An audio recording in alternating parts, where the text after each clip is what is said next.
Bismillahirrahmanirrahim. Assalamualaikum warahmatullahi wabarakatuh.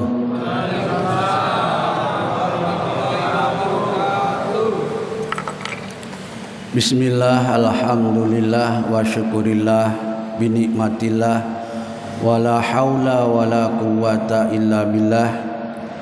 Allahumma salli wa sallim ala nabiyina Muhammadin Rasulillah ibnu Abdillah alladzi la nabiyya ba'dah. Qala ta'ala a'udzu billahi minasyaitonir rajim. Qalu subhanaka la ilma lana illa ma 'allamtana innaka antal alimul hakim. Wa qala a'udzu billahi minasyaitonir rajim. Rabbi shrah li sadri wa yassir li amri wahlul 'uqdatam min lisani yafqahu qawli. Shadaqallahul adzim. Hadirin kaum muslimin, Bapak Ibu jamaah salat subuh Masjid Raudhatul Falah yang insyaallah dirahmati, dimuliakan sekaligus dicintai Allah Ta'ala. Puji syukur kita haturkan kehadiratnya. Mudah-mudahan seluruh rangkaian ibadah kita sekecil apapun selalu diridhoi dan diterima Allah Ta'ala, seraya mendapatkan pertolongannya, sehingga nanti pada saatnya kita kembali ke hadiratnya betul-betul diparingi mati dalam keadaan husnul khotimah, jauh daripada su'ul khotimah. Amin ya mujibas sa'ilin. Salawat salam kita haturkan kepada baginda panutan kita, junjungan kita, Nabi Agung Muhammad sallallahu alaihi wasallam. Beliaulah yang amat sangat banyak jasanya kepada kita. Mudah-mudahan kita betul-betul diakui sebagai umatnya dan kelak dapat bertemu dengan beliau seraya mendapatkan syafaat atau pertolongannya. Amin ya rabbal alamin. Bapak Ibu hadirin yang dirahmati Allah Ta'ala, mengawali tausiah ini saya ingin bercerita. Di sebuah kota hidup seorang pejabat yang amat sangat kaya raya. Amat sangat kaya raya, luar biasa, semuanya punya. Dan bukan hanya satu, dan berharga mahal-mahal. Rumahnya tidak hanya satu, mobilnya tidak hanya satu, segala fasilitas termasuk kolam renang, bungalow dan lain sebagainya semuanya ada. Pembantunya juga banyak hadirin. Salah seorang di antara pembantu ini ada yang agak bodoh hadirin, tapi jujur, tekun dan rajin. Karena itu hadirin, satu ketika sang majikan yang pejabat kaya raya ini menyediakan hadiah yang bagus, berharga. Kemudian pembantu yang bodoh ini dipanggil, "Wahai pembantuku, ini hadiah yang nilainya tidak sedikit. Kamu simpan baik-baik. Jangan kamu berikan siapa saja, sampai nanti kamu menemukan orang yang lebih bodoh daripada kau. Kon golekno wong sing luwih bodoh." Hadirin, setelah itu kata pembantunya, "Baik Tuan, saya laksanakan."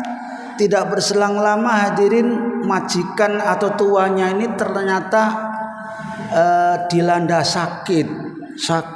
Semakin lama semakin berat sakitnya. Karena itulah tidak ada lain pekerjaannya selain dari satu dokter ke dokter yang lain untuk berobat, dari satu rumah sakit ke rumah sakit yang lain, bahkan dari satu negeri ke negeri yang lain. Tapi hadirin sayang, 1000 kali sayang, penyakitnya tidak kunjung reda, tidak kunjung sembuh. Bahkan di luar negeri ada yang mengatakan sudah tidak usah lama-lama, dan segera dibawa pulang saja katanya.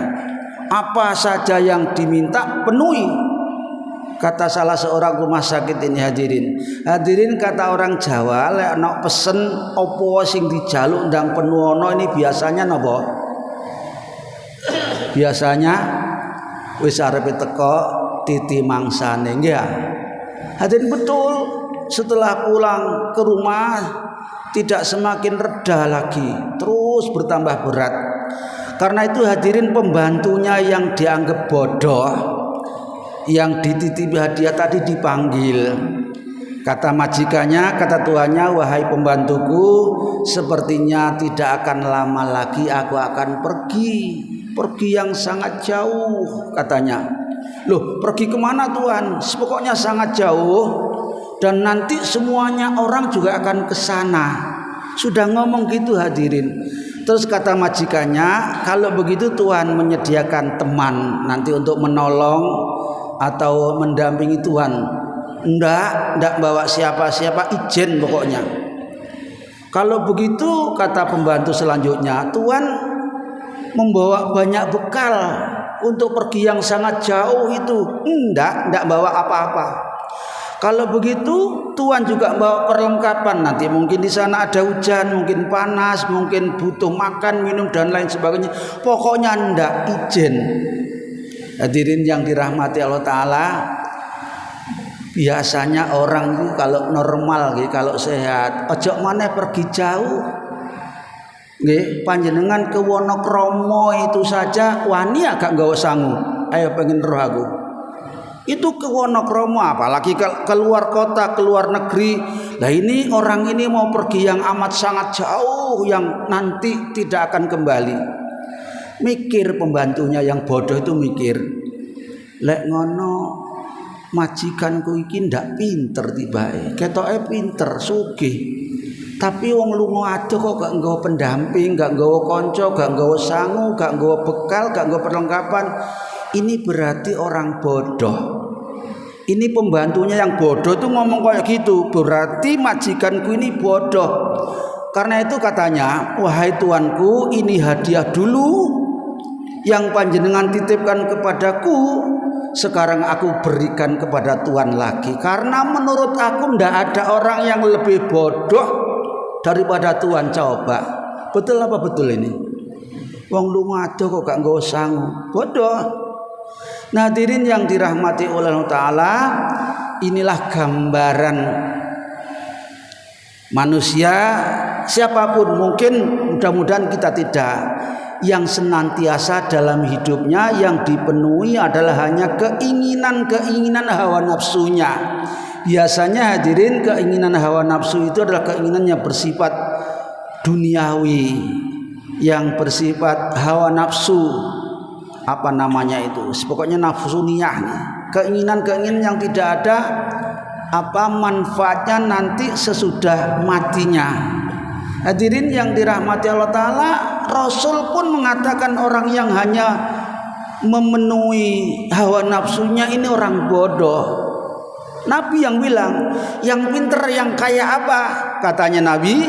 Hadirin, ini riwayat, ini hadis sering disampaikan, panjenengan bolak-balik kerumunan.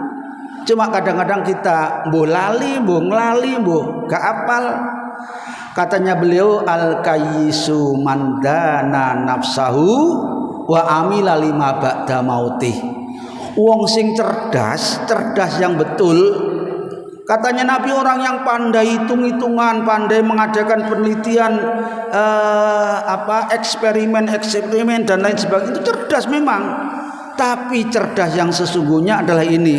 Yang pertama, orang yang mandana nafsahu, pandai menundukkan hawa nafsunya. Dia tidak akan penuhi keinginannya kecuali keinginan yang ada manfaatnya, lebih-lebih manfaat nanti hidup sesudah matinya, kemanfaatan saat menghadap kepada Allah Subhanahu wa Ta'ala. Ini adalah orang yang cerdas.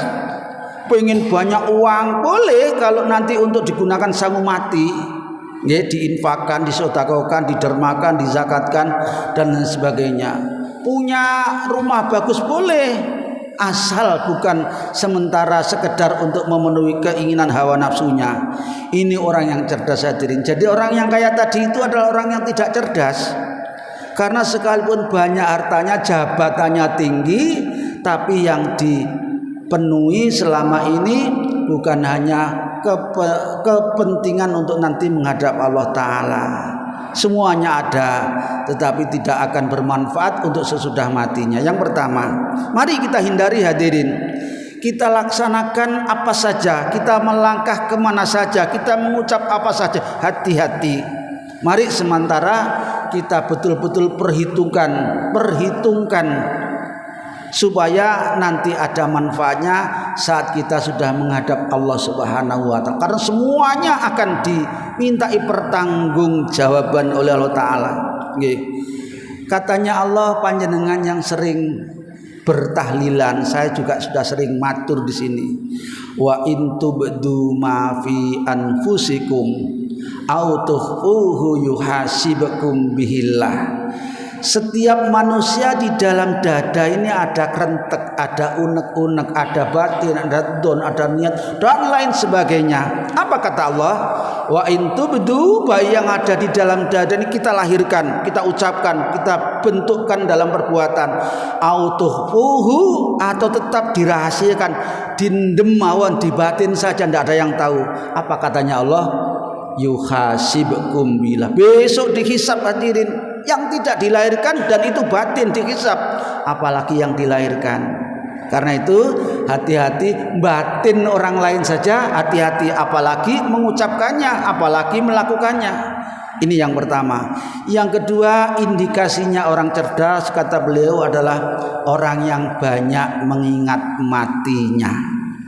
Secerdas apapun dia, sepinter apapun dia, setinggi apapun derajat, pangkat, kedudukan dan statusnya, kalau dia tidak pernah ingat sama mati, bukan orang cerdas, kata Nabi. Karena itulah hadirin yang dirahmati Allah Ta'ala, dulu pertama kali Islam disampaikan oleh beliau pernah melarang amaliyah yang namanya ziarah kubur. Karena waktu itu akidah umat Islam belum kuat, ilmunya belum matang, belum banyak betul, sehingga beliau khawatir kalau jatuh kepada perbuatan-perbuatan yang dilarang oleh Allah Ta'ala, jatuh kepada perbuatan-perbuatan kesyirikan, maka beliau melarang. Setelah iman para sahabat, para kaum muslimin waktu itu mulai mapan, ilmunya juga mulai matang, maka beliau fazuruha, kata beliau, ziarahlah sekarang kamu ke tempat-tempat yang perlu diziarahi. Kenapa? Karena berziarah itu kalau betul ziarahnya sesuai dengan tuntunan syariat agama, maka ziarah itu akan menimbulkan banyak ingat kepada kematian. Yang kedua, dengan sering berziarah dengan cara yang benar akan menghambarkan kepada urusan duniawi, banyak mengingat urusan kematian. Yang kedua, mari kita sering banyak melakukan sesuatu yang membuat kita ingat mati. Kalau ada saudara kita mati, hadirin, sering saya membayangkan begitu selesai dikuburkan, selang beberapa menit, beberapa jam, mikir saya, lah yo saiki nyapo yo sedang diapakan oleh malaikat, padahal aku besok ya mau digitukan. Hadirin, cobalah kayak gitu. Dan sering-sering sekali lagi melintasi kubur dengan mengucapkan salam dan beriktibar, menganalisa, mengangan-angan, nanti cepat maupun lambat pasti aku juga akan diperlakukan seperti itu. Ketika hadirin panjenengan mengikuti pemakaman jenazah, ketika jenazah dimasukkan ke dalam liang lahat, panjenengan camkan betul bahwa nanti aku juga akan dibegitukan. Sekarang mumpung masih ada waktu, mari bersiap siaga. Jadi orang yang cerdas yang kedua adalah orang yang banyak mengingat kematiannya. Karena sekuat apapun tenaga manusia, segagah apapun, sebanyak apapun fasilitas yang dia miliki, raono wong sing ora ngalami mati, pasti mengalami mati. Umatnya para nabi dulu itu panjang-panjang umurnya, akhirnya juga al-maut. Yang kedua, yang ketiga hadirin, kata beliau, orang yang cerdas itu adalah orang yang banyak wa amila lima ba'da mauti, banyak berbuat untuk sesudah matinya. Hadirin, jangan pernah merasa malu, jangan pernah merasa gengsi, Jangan pernah merasa iri sekalipun perbuatan itu kelihatannya sepele, kecil, ringan. Panjenengan pas jalan misalnya menuju masjid kayak gini, tiba-tiba di tengah jalan ada sampah, ada sesuatu yang membahayakan, panjenengan ambil, disingkirkan. Kelihatannya kecil hadirin, tapi dengan niat yang betul, niat yang besar, maka amaliyah itu adalah amal soleh yang akan turut menghantarkan, mendoakan panjenengan lancar nanti ketika mengalami titian sirat mustaqim masuk ke dalam surga Allah Subhanahu wa taala. Hadirin yang dirahmati Allah taala, padahal kata beliau berbuat baik yang mengarah ke surga itu mudah, murah, bahkan gratis. Kita ketemu dengan sesama kita, berjabat tangan adalah amal soleh, bukan sekedar didoakan malaikat, tapi juga akan segera memperberat timbangan kita. Belum kalau panjenengan tambah dengan senyum yang manis, senyum yang indah, ini juga amal soleh. Belum kalau panjenengan sambung dengan tutur kata yang baik, belum kalau panjenengan iringi dengan sedikit nasihat misalnya, peringatan, semuanya bernilai baik dan itu akan menghantarkan panjenengan mudah masuk ke dalam surga Allah Subhanahu wa taala. Hadirin yang dicintai oleh Allah taala, kita sudah berada di penghujung Ramadan, tinggal beberapa hari lagi insyaallah kita akan mengakhiri Ramadan ini, dan mudah-mudahan kita betul-betul diparingi umur sampai selesai nanti dan kita bisa menyempurnakan. Bahkan kita yang merasa ibadah kita sebelum ini ada yang kurang, ada yang mungkin mohon maaf sedikit cacat, ada yang terlibat yang dilarang Allah Ta'ala. Mari beberapa hari ini kita gunakan untuk menebus kekurangan-kekurangan atau kekhilafan itu, dengan harapan sebesar apapun salah kita, manakala kita beriktizam keras kepada Allah Ta'ala, mohon diampuni, dan kita berupaya minta diparingi husnul khotimah, insyaallah Allah akan memenuhinya. Dan mudah-mudahan yang terakhir nanti di tahun depan kita dipertemukan kembali oleh Allah dengan Ramadan Al-Karim seperti ini. Dan sekali lagi tidak ada yang lebih membahagiakan kepada kita kecuali mati dalam keadaan husnul khatimah. Amin ya rabbal alamin. A'udzubillahi minasyaitonir rajim. Bismillahirrahmanirrahim. Allahumma shalli ala Muhammad wa ala alihi washabihi wa barik wa sallim walhamdulillahirabbil alamin.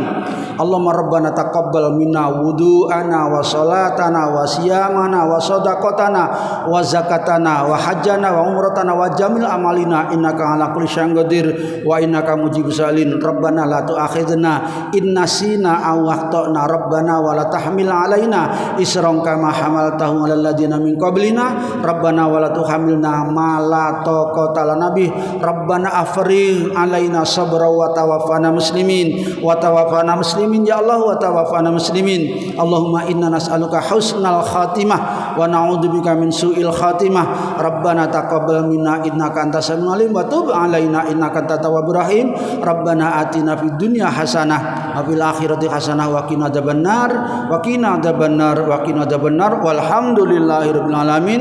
Subhanakallahumma wa bihamdika asyhadu an la ilaha illa anta astaghfiruka wa atubu ilaik. Wal afu minkum.